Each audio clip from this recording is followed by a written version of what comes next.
হাতে হাত ধৰি আজি বহু দূৰ আহি পালো। বাৰ্তালাপ কিনো কৰো নোকোৱাকৈয়ে বুঝো।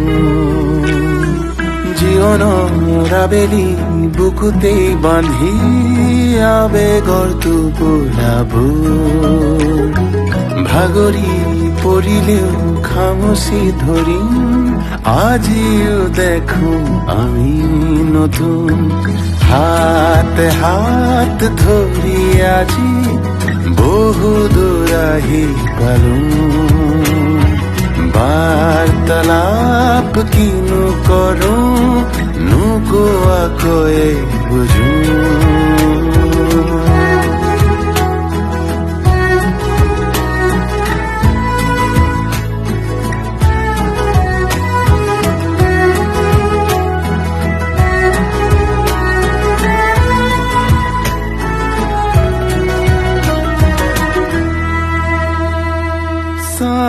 তোমাক আজিও যদি পৃথিৱী বিচাৰি পাওঁ, বৈ আছা নদীৰ দৰে মই